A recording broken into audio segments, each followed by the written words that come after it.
Welcome to Brony Media Studios, and this is with a leader, where we interview leaders to know their ins and outs, to get you informed. As you know, we've taken a detour to interview students who are aspiring for leadership positions in school. And as you know, the darkest boy on campus, I, Brony, is your host for today. And today, I'm here with another fine gentleman who is aspiring to be the next KNUST SRC president, and he's in the person of. My name is ODAME AWAL. ODAME AWAL, welcome to Brony Media Studios. Thank you so much. How are you doing? By God's grace, I'm fine. How is the campaign so far? By God's grace too. The Lord is helping us. I know it's hectic, up and downs, and as usual, it's not been easy. Okay, so straight up into the questions. When we say ODAME AWAL, who is ODAME AWAL? All right, thank you for this opportunity. I would like to say hi to every viewer watching Brony Media this morning, and to all KNUST students as well. And I would also like to commend Brony Media for giving me the opportunity to at least also express myself through your media channel. So ODAME AWAL is an individual from the College of Humanities and Social Sciences. Within the College of Humanities and Social Sciences, we have three faculties: the business school, the law, and the social sciences. Yes. So ODAME AWAL is precisely from the social science faculty and from the Department of Political Science. So that is who ODAME AWAL, and I'm the immediate past president for the college I am actually talking about at the College of Humanities and Social Sciences. That's big. What course did you offer in SHS, and as a matter of fact, what SHS did you attend? All right, in fact, I offered general arts in SHS, and I attended the prestigious SHS in Kumasi. I know people are going to raise a lot of comments, but it's a prestigious one, and Fenebo Akudia Senior High School. I see that's quite a big school though. Yes, okay, so what course are you offering here? Okay, as you said, you offer general arts. Yes, please. And you offer political studies. I'm a political science student. Okay, so what inspired you to offer political studies? All right, so I offered general arts, and as part of my electives, I was offering government, economics. I did literature and then French as well. So out of this, it was the government I really was so much interested in. So I decided that, in fact, I'm not that mathematically good. Okay. So I did not want to dive into the economics because I was told, and I am still witnessing that there's. So the government is what I'm so much interested in, and I've always wanted to learn about how to serve humanity, and then through serving humanity too, I learned political science is one of the courses that educate people as to how leadership is even about, and then it trains us to become future leaders. Okay. However, other courses also train individuals for everyone to become a leader. But I was so much interested in learning how to be a political analyst, to understand political issues so that I can be a successful leader. Thank you. Okay. So what motivated you to run for this position as SRC president for KNUST? Oh, okay. For the motivation, in fact, as I said, I'm the immediate past president of the College of Humanities and Social Sciences. So throughout my engagement with my colleagues, students, I thought at first I was the only student finding it difficult to make ends meet on campus. Okay. When I came to first year, the way sometimes I'll call home and then the excuses are coming, I was like, no, why are my parents doing this to me? Because you have brought me here, and then if I call you excuses upon excuse telling me economy is hard, but I'm hungry. So it is throughout my engagement with students through the office as a college president, I realized I was not the only one struggling through this, but I was not the only one battling this. Majority of the university population is going through this. So as a college president, in fact, we tried our possible best to support our people, to make sure that even at a point we had to donate an amount of 1,000 cedis to pay certain people's school fees for them, nice. And all those things. But I realized I could not do enough, and that is not all the KN University population. Yes, I did my possible best at my angle, but the KN University is a big community. Then let's seek for a bigger opportunity, and through that, what are we going to do to help lessen this financial burden on us? So we are dreaming of revamping the work and study initiative back to the community. Okay. So this work and study, as I said, we are revamping it. We are not bringing it. It is already in the K University system, and COVID-19 took it out of the system. Okay. So what we are doing is we are calling on management to bring it back into the community, and whatever it takes to bring it back to, we are also ready to stand with management, and I'm sure they are not going to pay deaf ears to us because they are really working for us and they are our parents. So we are calling on them to just revamp this thing back into the community so that we will get something to do to support our parents.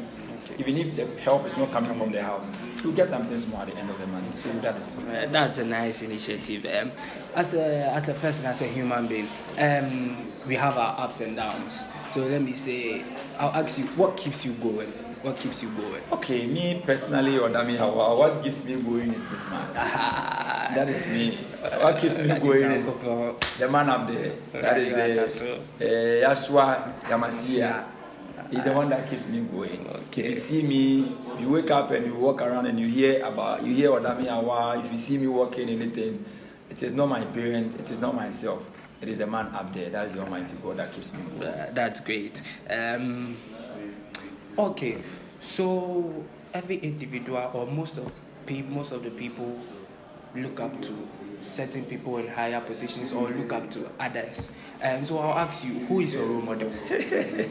All right, asking me my role model, I'm sure then you are not so much in touch with me. Okay. If you are really in touch with me on media and those things, I am. You dare not to ask. I was expecting you to mention my role model's name and you asked me what inspires you to follow your role model. Because if you are really in touch, but anyway, that way. My role model is. I've been seeing you posting Nelson Mandela a lot. Yes, so as I said, Nelson Mandela is my role model. Okay. As I said, God keeps me moving, but also God cannot come on earth and come and hold my hand to keep me moving. He passed through individuals to keep me moving. Yes. So even though when I grew up, Nelson Mandela unfortunately died 2013. By those times I was not that matured, so I did not meet him to at least learn from him. But the past records are there, the legacy is there. So we are able to read through this legacy and see, no, this is the same passion I have. Then let me learn from how he was able to achieve it. So Nelson Mandela, as I once said, is my greatest role model and my only role model. Yes, when it comes to leadership and anything. Okay. What qualities do you possess and those qualities make you think you are a good leader? All right, so as a leader, you must have the spirit of resilience, let me say persistence. You must never give up.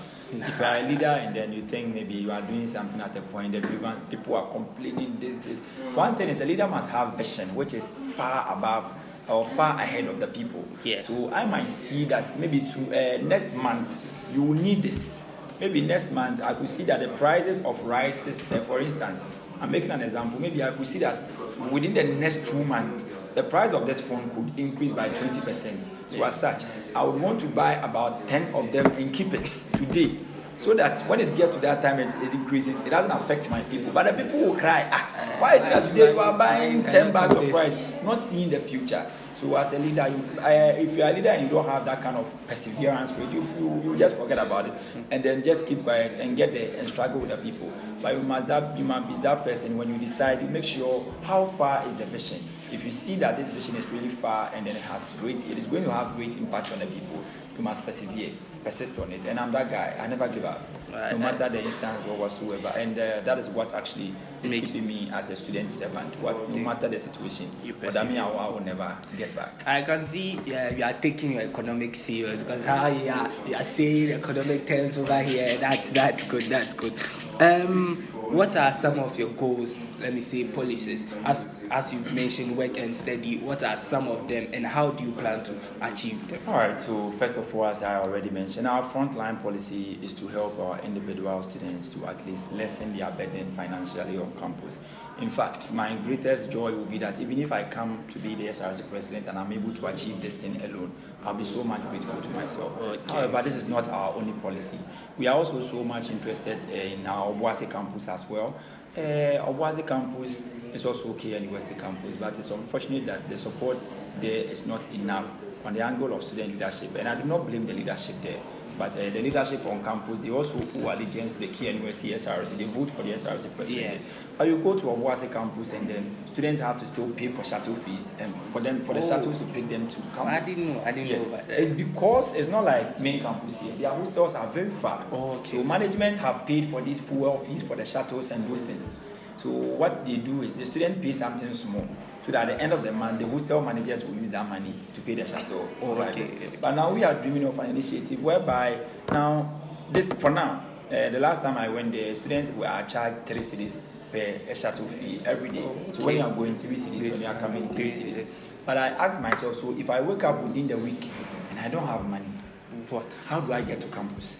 So we as SRC, we are also dreaming of, then let's come in. Let's sit down with management. How best we go around this to also help take this fees from the people. If the SRC can entirely bear that cost for our Boise people, why not? We will actually do this. And however, if we will not be able to bear it entirely, then we can strike it into percentages. My people, this is the amount. We cannot bear it alone. Then let's strike it. Oh, my people, then pay 50%. We will increase your school fees with some few amount of money, which will be 50% of that money to your school fees. Then we will bear the rest of it in support of you. So that the students will not be asked for money when they are boarding shuttle again. Because it's something that is really affecting your Boise campus and those type. So when you come to main campus too, there are a lot of issues with respect to when you look at our colleges. Some of them are really lacking behind in terms of project and facilities. So we are also dreaming of providing every college one project. And the project is not going to be decided by the SRC. We are going to engage our respective college presidents. What actually do you need in your college? What is that project that you would want to embark on? So we will take these ideas from you, and then it is either we do it for you solely if we can afford, or we collaborate with you to get a project done for your college. So these are a few of them, but in due time, we are not student leaders. I personally am not a student leader who present a lot of policies to people. Just a few ones that are visible, that have impact on the people. But these are not all. We have few ones as such, but at the end of the day, when we go through that and then we are allowed to openly declare our intentions and do stuff, we will come out with a full policy document. Thank you so much. Okay. There are a lot of student groups here on campus. So how are you planning to balance their needs and interests? I would like you to be specific when you talk about student groups. I don't know. Is it as you are talking about? Okay, let me say, as you said, the colleges, we have the halls, and all of them have their student leadership, and all of them have their interests. So how do you plan to balance? Okay, so one thing I would want to say about this is, irrespective of the group you are coming from, your interest must be the people. Okay. Right? So that is where we kill the game. Because if you are a whole executive, you don't have any interest beyond the whole constituent. Yes. If you are a college president, there is no interest of you beyond your constituent. So all interests of these individuals must be centered on the people, and that is how we are going to get this done. We must insist with that whatever you promise the people, that is what you are going to get to them. And we are not going to sit there as an SRC and allow any college president or anyone to just come into office and do nothing. No. If you have challenges, we will help you solve them whilst you make great impact. Because some of our people, our leaders come into office and they are facing great challenges, and it leads them not to do anything at all. But this time around, we are providing ourselves. We are not staying behind to allow you to fight your battles alone. We are with you in this battle. So anything you need to fight a battle, we will help you provide it so that you make great impact on the life of your people. Okay, that's nice. As a leader, not everybody will side with you when you are trying to do something. So I would ask you, how do you tend to handle feedbacks and criticisms? Before you can be a successful leader, you must take even negative criticisms very, very, very serious. Those are the ones that keeps you doing the right thing. Because there are people who, no matter what you do, they don't like it. Yes. Even if you kill yourself for them, they tell you they don't need it. So those are people that even keeps us moving. Yes. Because these people will always keep you on track. The moment you do something, they try to find a fault around it. And they don't know that indirectly they are correcting you from making such a mistake again. So criticisms are what keeps leaders even getting the right point or the right thing done at the right time. You understand? So if you are a leader and then you hate criticisms, you cannot go far because you don't know it all. We are all human beings and we learn every day and we learn every day. So criticisms actually are going to keep individual leaders moving. So how do you plan to communicate with the student body and keep them informed about certain important issues and decisions? So one problem I have with student leaders, let me say student leadership, let me center my conversation on SRC, is communication between our SRC and our students. Even though they are doing their best, but it's not that. Because you mentioned something in the university which is even student-centered and the student have no idea. And one thing I've realized that our SRC, after they assume office, the only part they play is they go back to these individuals Only when they are organizing a program and tell them, we are having a program on this day and there will be a 10:30. So come. That's the most But important. they don't go back to these people and ask them, we are your SRC. What are the problems you are facing in your respective halls, your hostels, or anything? They don't do that. Even though, yes, we cannot go in person, but we are in a technological world. Yes. There can be a system. When you come to my college, we initiated what we call the course e-suggestion box. Yes, I saw that. So the e-suggestion box is to take ideas. I cannot walk to every individual in a college of 23,000. I can't. No. But through technology, we will be able to reach even beyond these people. Yes. And the e-suggestion box, you just sit in your room, you open the link. Oh, this may be in our class, this maybe this lecturer does not come to class, our blog is broken, something like that. Then we get feedbacks from the people. Then we can do what the people want. You get it? Yes. So that is one of the problems, and then we dream also to provide this means of, if we will use the manual means as well, because sometimes not everybody that is also on the phone. Yes. So we will try our possible best to keep in touch, because when you come to my college, within my tenure as a president, even last semester, I walk to classrooms. Sometimes I sit in classrooms with first years. So pictures around and I sit there with them and we just engage. But I cannot do all this. If I'm an SRC president, I can barely walk to about 100 classes until I hand over, because I'm also a student. Yes. But the technology can go ahead of me, and then we get this actually done to get grievances of students, so that at least we will know what actually the student need. Because people always say our leaders don't do anything. It's not like they don't do anything. Yeah, we hear that a lot. It's not like they don't do anything. I was saying that, but I've now learned and I've known why we continue to say our leaders, when we vote for them, they don't do anything. It's not like they don't do anything. They do what we do not need. Okay. So we don't see the thing as anything. Yes. Because let's say I'm hungry and you are bringing me a book to learn. How would I? I will say you've not done anything for me. But you might think that the book will have great impact of me to learn and get a knowledge and get money to buy food for myself. Yes. I don't need that. Now I'm hungry. I need the food to eat. You get it? So that is why usually I say students, when I see students saying, oh, this leader did not do anything, I'm like, no, it's not like he did not do anything. But actually he did not do what we need. But if we keep in touch with our people, we actually know what they need and we provide exactly what they need for them. Okay.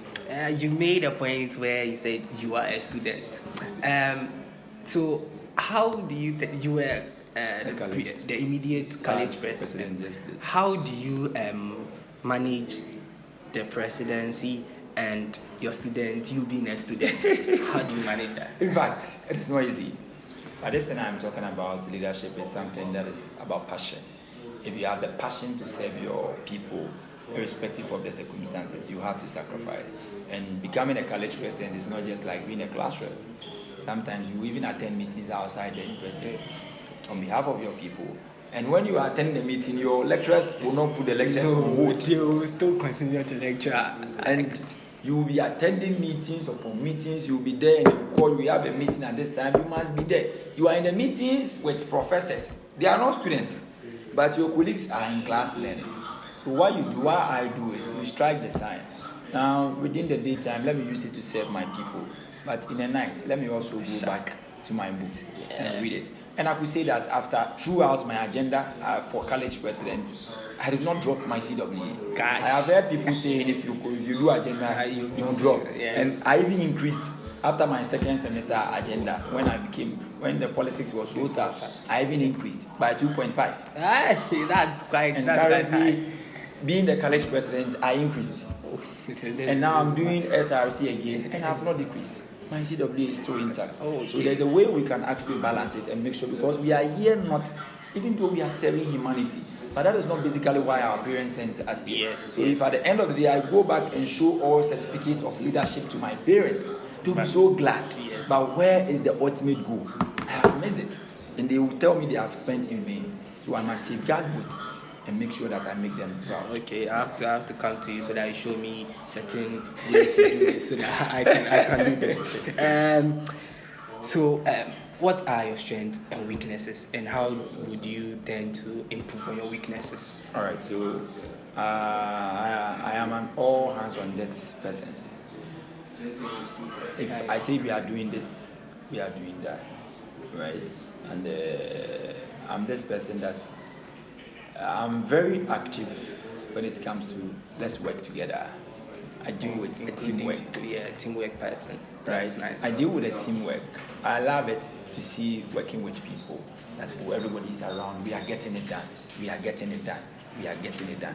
But it is so unfortunate that I have a little bit the other side of it, a weakness of it, that I find it difficult to delegate tasks for people. Okay. Because usually I feel like, no, I'm burdening this person. Maybe the person might have something to do at this time and I'm telling him to do another thing. So like I say, man, stressing. Yes. I'm doing this. So no, let me do it alone. Even though we are in a team doing it. But with or without the team on board, I'll do it. And I'll not do it to take the glory. I'll do it in the name of the team. Yeah. But I don't really like to say, no, you go and do this. No, go and. So whenever I am leading or seeking to be, I also choose somebody who has the delegation power as a strength. So those times when I was contesting for college president, the greatest strength of my vice president was delegation of task. Okay. And come and meet her in the office. You go and do this. And I'll be no. I've seen her. You go and do this. You go and do this. I'm not good at it, right? Yeah. If you leave me, I'll do everything on my own. I don't care. You come and meet me carrying water and those things. I don't care as the president.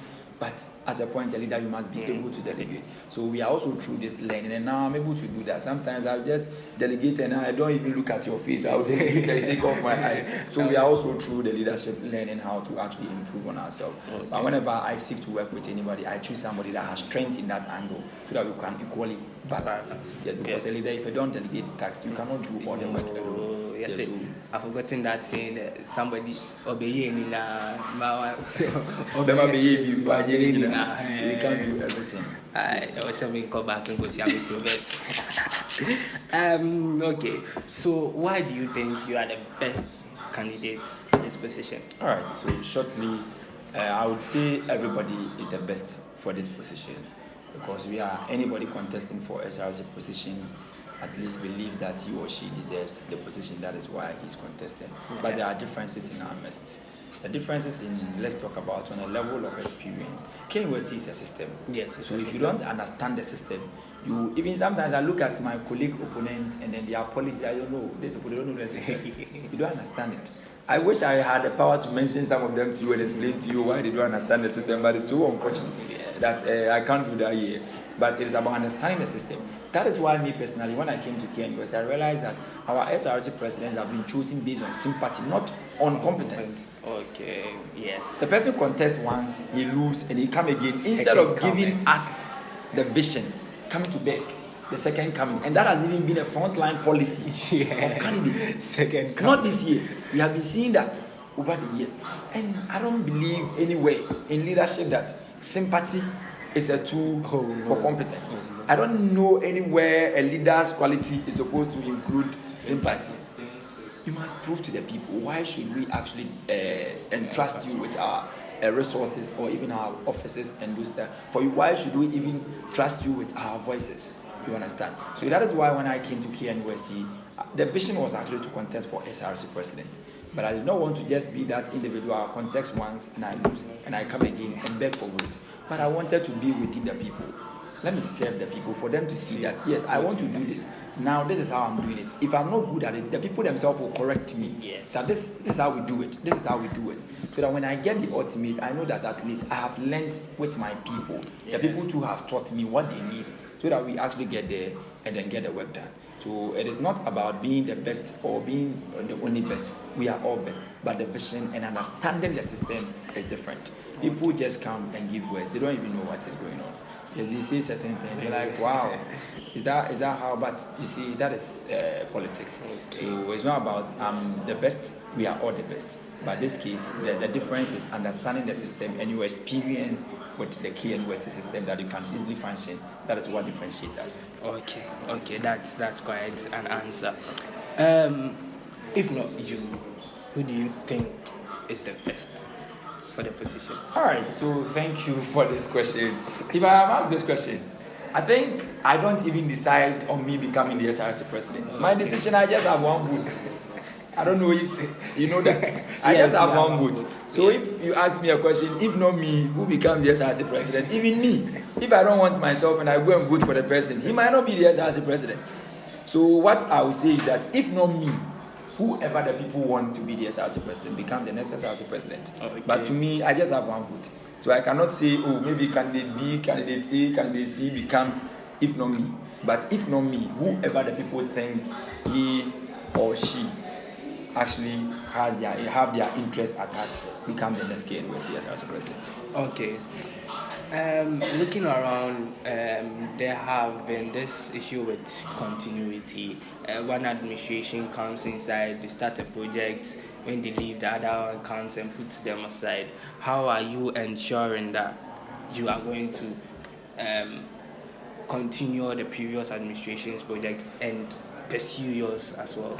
All right, thank you. So me personally, when it talks about continuity, I'm an advocate for continuity. When I took office from the College of Humanities and Social Sciences, there was a program they initiated called the KNUST Unity Summit.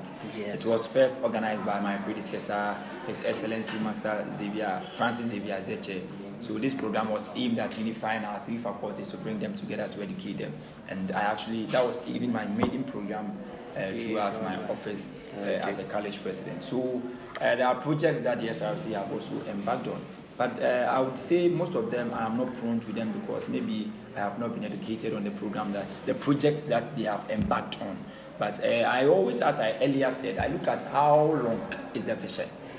If the vision of the project or even the initiative is far, I am so much interested in carrying, because a vision that is so long cannot be carried by one person. Yes. It has to be continued over and over again. So I'm so much interested that any project or any initiative that has been initiated by any SRC administration, that we think this thing has great impact on the lives, we are so much bent on carrying on. Even if we are not able to achieve our own, but continue from that one, and it has great impact on the people, we are so much interested in it. Okay.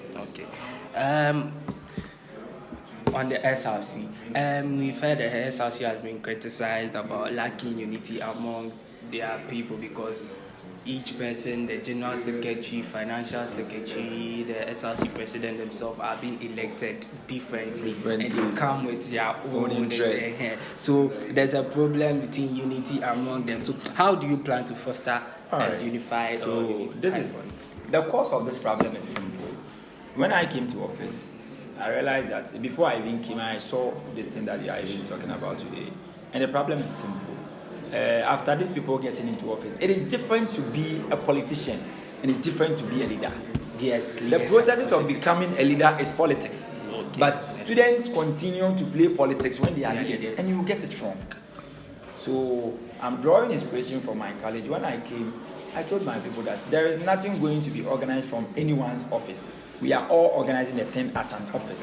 The cause of this problem from my side, as I've experienced, is that these individuals, when they are organizing a program, from the office of the general secretary, from the office of the president, the position is just one. Just that we have shared the responsibility that when we are drawing a budget, that one is supposed to be spearheaded by the financial. When a letter is moving out of the office, it is supposed to be spearheaded by the secretary. So I don't know why these individuals should be allowed to organize programs independently. Meanwhile, we are all doing the same thing. So if you could study me when I was in office, any program that was organized was never organized from the office of anybody. It was organized from the College of Humanities and Social Sciences. Yes. And through this, you are able to get all the executives on board because we feel like we are all doing it together. And we're able to do this because when we come to office, everybody has his own policies. A general secretary, when he's campaigning, has a policy. Financial has anybody. When we come, we all have the vision, and at the end of the day, we are all dreaming at making impact with our different policies. Then we sit down. I will take everybody's policy. We will lay the policies on the table. And I think when I sat down with my executive, we had about not less than 30 programs we all want to do. Imagine, College of Humanities and Social Sciences, we want to organize 30 programs. Where is the funding? No projects, only programs. So we sat down, we saw that no, this one vision and this one vision align. Then let's combine them. And at the end of the day, throughout the entire academic year, the academic calendar was the administration's calendar was running. We were organizing just 4 programs. And I did not sit down to decide this alone. We all brought it. And we agreed that, this one aligns with this, so let's combine it. This one aligns with it, let's combine it. And through that, any program that we were organizing was never from someone's office, but it was from our office. So you come and see the organizer functioning, you see the financial playing its role, and even we don't play our respective roles. You can come and meet the president carrying water, carrying chairs, because this is our work. But if it was from the financial's office, I would feel like when I'm going there, I have been invited to come in what is from our office. So this is the way actually I dealt with it from the college level, and I think it's not different from the SRC. And this is what we actually dream to bring on board, that we will use this medium to get our executives on board. Let them understand that we are not independent people. We are in office. It's like in the house. Your mother goes to the kitchen. Daddy brings to the house. Children are for errands. So in the case, if you say today the children that are for errands are now going to the kitchen. Oh. But sometimes when mommy is not there, daddy can go to kitchen. That is not his responsibility. When daddy is not there, mommy can provide for the family. When the children are not there, any of these people can even run errands. That is where we say we are a family. So that is how we bring to actually bring these people on board. Okay. That's great. Last question. Sure, no problem. There's a saying that behind every man, every great man, there's a woman. Yes. And I know. There's God. So continue with your question. So I'm going to ask you, who is that woman behind you? Okay, I think I want to quote Mickey quoted some time ago when he was asked on the latest program that whatever I was asked. But seriously, I am this guy that I am not really interested in relationship. Like, let's date and do stuff. It's not like I don't like it, but I don't have much time for myself. I am so much interested in serving people than even myself.